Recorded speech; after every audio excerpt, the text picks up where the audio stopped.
ಓಂ ನಮೋ ಭಗವತಿ ವಾಸುದೇವಾಯ. ಎಲ್ಲರಿಗೂ ನಮಸ್ಕಾರ. ಈ ದಿನ ನಾವು ಈ ವಿಡಿಯೋದಲ್ಲಿ ನೀವು ಎಂದಿಗೂ ಊಹಿಸದ ವ್ಯಕ್ತಿಯೊಬ್ಬರು ನಿಮ್ಮ ಜೀವನವನ್ನು ನಿಯಂತ್ರಿಸಲು ನೋಡಿದರೆ ನಿಮಗೆ ತಿಳಿಯದ ಒಬ್ಬ ಅಪರಿಚಿತ ಮಹಿಳೆ ಜೂನ್ 20, 21, 22, 23 ದಿನಾಂಕಗಳ ಮಧ್ಯೆ ನಿಮ್ಮ ಜೀವನದಲ್ಲಿ ಮತ್ತೊಂದು ಸುನಾಮಿಯನ್ನು ತರಲಿದ್ದಾಳೆ. ಫೋನ್ ಕಾಲ್ಸ್, ಮೆಸೇಜ್ಗಳು, ಬೆದರಿಕೆಗಳಿಂದ ನೀವು ಯಾರಿಗೂ ಹೇಳಿಕೊಳ್ಳಲಾಗದೆ, ಯಾರನ್ನು ಕೇಳಬೇಕೆಂದು ತಿಳಿಯದೆ ನಲುಗಿ ಹೋಗುವ ಪರಿಸ್ಥಿತಿ. ಅಷ್ಟಕ್ಕೂ ಅವಳು ಯಾರು? ನಿಮ್ಮ ಗತಕಾಲದ ಬಗ್ಗೆ ಅವಳಿಗೆ ಇದೆಲ್ಲ ಹೇಗೆ ತಿಳಿಯಿತು? ಅವಳು ನಿಮ್ಮನ್ನು ಏಕೆ ಬ್ಲಾಕ್ಮೇಲ್ ಮಾಡುತ್ತಿದ್ದಾಳೆ? ಆ 4 ದಿನಗಳು ನಿಮ್ಮ ಜೀವನದಲ್ಲಿ ಅತ್ಯಂತ ಭಯಾನಕ ದಿನಗಳಾಗಿ ಮಾಗಲಿವೆಯೇ? ಅವಳ ಅಸಲಿ ರೂಪ ಮತ್ತು ಅವಳ ಪ್ಲಾನ್ ತಿರಸ್ಕರಿಸಿದರೆ ನೀವು ಖಂಡಿತವಾಗಿಯೂ ಆಶ್ಚರ್ಯದಿಂದ ಬಾಯಿ ಮುಚ್ಚಿಕೊಳ್ಳುವುದೂ ಗ್ಯಾರಂಟಿ. ಏಕೆಂದರೆ ಮೇಷ ರಾಶಿಯವರು ಉತ್ಸಾಹವಂತರು.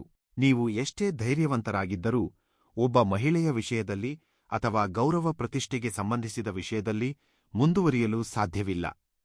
ನೀವು ತುಂಬಾ ಸೂಕ್ಷ್ಮ ಮನಸ್ಸಿನವರು, ಮುಖ್ಯವಾಗಿ ನಿಮ್ಮ ವೈಯಕ್ತಿಕ ಪ್ರತಿಷ್ಠೆಯನ್ನು ಕಾಪಾಡಿಕೊಳ್ಳಲು ತುಂಬಾ ಹಂಬಲಿಸುತ್ತೀರಿ.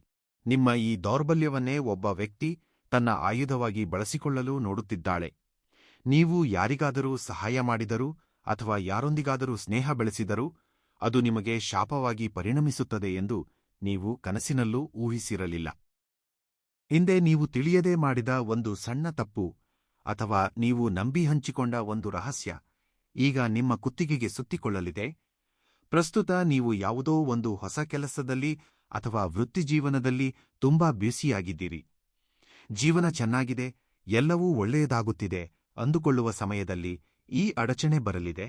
ಯಾರೋ ಒಬ್ಬ ವ್ಯಕ್ತಿ ಹಳೆಯ ವಿಷಯಗಳನ್ನು ಬಹಿರಂಗಪಡಿಸುತ್ತೇವೆ ಎಂದು ನಿಮ್ಮನ್ನು ಹೆದರಿಸುವುದು ಈಗ ನಿಮ್ಮ ಮನಃಶಾಂತಿಯನ್ನು ಸಂಪೂರ್ಣವಾಗಿ ದೂರ ಮಾಡುವಂತಹ ಸಾಧ್ಯತೆಗಳು ತುಂಬಾ ಹೆಚ್ಚಾಗಿವೆ. ಏಕೆಂದರೆ ಮೇಷರಾಶಿಯವರೊಂದಿಗೆ ಯಾರಾದರೂ 10 ನಿಮಿಷ ಸ್ವಲ್ಪ ಮುಕ್ತವಾಗಿ ಹತ್ತಿರವಾಗಿ ಮಾತನಾಡಿದರೆ 11ನೇ ನಿಮಿಷಕ್ಕೆ ನಿಮಗಾದ ವಿಷಯಗಳು, ನಿಮ್ಗೆ ಆಗಲಿರುವ ವಿಷಯಗಳನ್ನು ನೀವು ಇತರರೊಂದಿಗೆ ಹಂಚಿಕೊಳ್ಳುವ ಅಭ್ಯಾಸ ಸ್ವಲ್ಪ ಇದ್ದೇ ಇದೆ. ಅದರಿಂದ ನಿಮಗೆ ಬರುವ ಸಮಸ್ಯೆಗಳು ಅಷ್ಟಿಷ್ಟಲ್ಲ, ನನ್ನ ಬಗ್ಗೆ ಯಾರಿಗೂ ತಿಳಿಯದು ಎಂದು ನೀವು ಅಂದುಕೊಳ್ಳುತ್ತಿರುತ್ತೀರಿ. ಆದರೆ ಜೂನ್ 20, 21, 22, 23 ಈ 4 ದಿನಗಳು ನೀವು ತುಂಬಾ ಜಾಗರೂಕರಾಗಿರಬೇಕು. ಅಪರಿಚಿತ ಮಹಿಳೆಯಿಂದ ನಿಮಗೆ ಕರೆಗಳು ಬರುತ್ತವೆ. ಅವಳು ನಿಮ್ಮನ್ನು ಬ್ಲಾಕ್ಮೇಲ್ ಮಾಡುತ್ತಾ ಭಾರೀ ಹಣಕ್ಕೆ ಬೇಡಿಕೆ ಇಡಬಹುದು ಅಥವಾ ನಿಮಗಿಷ್ಟವಿಲ್ಲದ ಕೆಲಸವನ್ನು ಮಾಡಲು ನಿಮ್ಮ ಮೇಲೆ ಒತ್ತಡ ಹೇರಬಹುದು. ಅವಳು ಯಾರು ಎಂದರೆ, ನೀವು ಹಿಂದೆ ಎಂದೋ ಒಮ್ಮೆ ಸಹಾಯ ಮಾಡಿದ ಅಥವಾ ಪರಿಚಯ ಮಾಡಿಕೊಂಡ ವ್ಯಕ್ತಿ ಅಥವಾ ನಿಮಗೆ ತಿಳಿಯದಂತೆ ಯಾವುದೋ ಸೋಷಿಯಲ್ ಮೀಡಿಯಾ ಸಂಭಾಷಣೆಯಲ್ಲಿ ಭಾಗಿಯಾದಂತಹ ವ್ಯಕ್ತಿ. ಅವಳ ಬಳಿ ನಿಮ್ಮ ಬಗ್ಗೆ ಕೆಲವು ಪುರಾವೆಗಳು ಅಂದರೆ ಫೋಟೋಗಳು ಅಥವಾ ಚಾಟ್ಗಳು ಕೆಲವು ಇವೆ. ಆದರೆ ಅವಳು ನಿಮ್ಮನ್ನು ಏಕೆ ಬ್ಲಾಕ್ಮೇಲ್ ಮಾಡುತ್ತಿದ್ದಾಳೆ ಎಂದರೆ, ನೀವು ಜೀವನದಲ್ಲಿ ಯಶಸ್ವಿಯಾಗುತ್ತಿರುವುದನ್ನು ಕಂಡು ಅವಳು ಅಸೂಯೆಯಿಂದ ಮತ್ತು ಆರ್ಥಿಕ ಲಾಭಗಳಿಗಾಗಿ ಈ ಮಾರ್ಗವನ್ನು ಆರಿಸಿಕೊಂಡಿದ್ದಾಳೆ. ಅವಳ ಪ್ಲಾನ್ ಏನೆಂದರೆ ನಿಮ್ಮನ್ನು ಮಾನಸಿಕವಾಗಿ ಕುಗ್ಗಿಸಿ ನೀವು ಹೆದರಿ ಅವಳು ಕೇಳಿದ್ದನ್ನೆಲ್ಲ ಕೊಡುವಂತೆ ಮಾಡುವುದು. ಅವಳ ಬಗ್ಗೆ ತಿಳಿದರೆ ನೀವು ಶಾಕಾಗುತ್ತೀರಿ.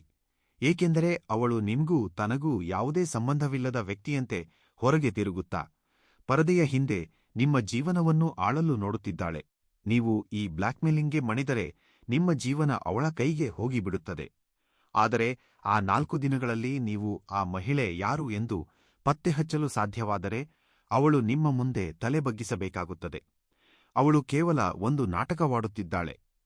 ಅವಳ ಬಳಿ ಇರುವವುಗಳು ಬಹುಮಟ್ಟಿಗೆ ಸುಳ್ಳು ಪುರಾವೆಗಳೇ. ನೀವು ಹೆದರಿದರೆ ಅವಳು ನಿಮ್ಮ ಮೇಲೆ ಬಲಶಾಲಿಯಾಗಿ ಬಿಡುತ್ತಾಳೆ. ಈಕೆ ಯಾರೋ ಅಲ್ಲ, ನೀವು ಇರುವ ಲೊಕೇಶನ್ನಲ್ಲೇ ನಿಮ್ಗೆ ಹತ್ತಿರದಲ್ಲೇ ಇರುತ್ತಾ ನಿಮ್ಮ ಬಗೆಗಿನ ವಿಷಯಗಳನ್ನು, ರಹಸ್ಯಗಳನ್ನು ಕಾಲಕಾಲಕ್ಕೆ ತಿಳಿದುಕೊಳ್ಳುತ್ತಿದ್ದಾಳೆ ಈ ಮಹಿಳೆ. ಇದಕ್ಕೆ ಪ್ರಧಾನ ಕಾರಣ ನೀವೇ. ನೀವು ನಿಮ್ಮ ಪರ್ಸನಲ್ ಡೇಟಾವನ್ನು, ರಹಸ್ಯಗಳನ್ನು ಯಾರೊಂದಿಗೆ ಹಂಚಿಕೊಳ್ಳುತ್ತಿದ್ದೀರೋ ಆ ವಿಷಯದಲ್ಲಿ ನೀವು ತುಂಬಾ ಜಾಗ್ರತೆ ವಹಿಸಬೇಕು. ನಿಮ್ಮ ಕೀರ್ತಿ ಪ್ರತಿಷ್ಠೆಗಳು ಕ್ಷಮಿಸಬೇಕು. ನೀವು ಹಂಚಿಕೊಳ್ಳುವುದು ಇವೆಲ್ಲವೂ ನಿಮಗೆ ಅಜಾಗರೂಕತೆಯಾಗಿ ಪರಿಣಮಿಸುವುದು ಒಂದು ಕಾರಣ.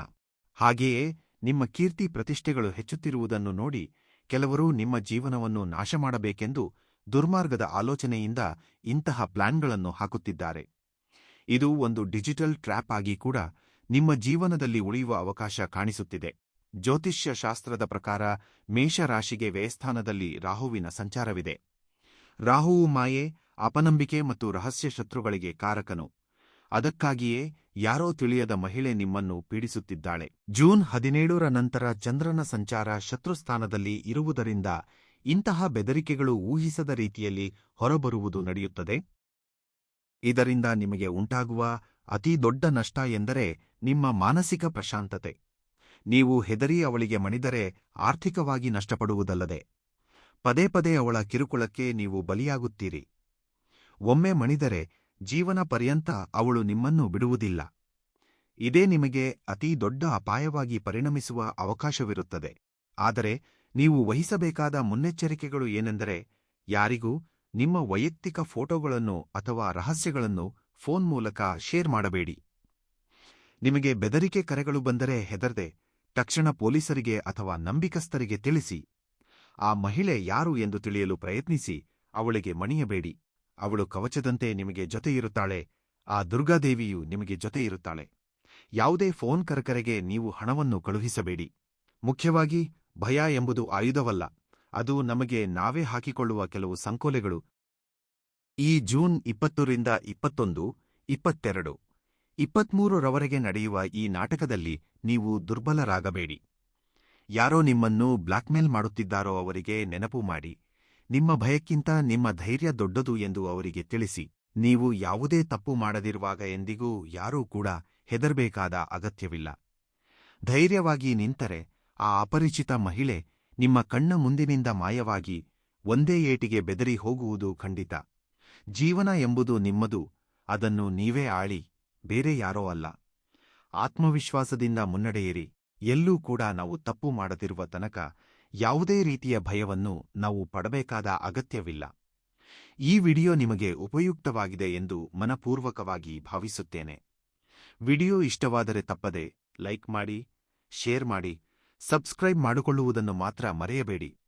ಇಂತಹ ವಿಡಿಯೋದೊಂದಿಗೆ ಖಂಡಿತವಾಗಿ ಮತ್ತೆ ಸಿಗೋಣ. ಧನ್ಯವಾದಗಳು.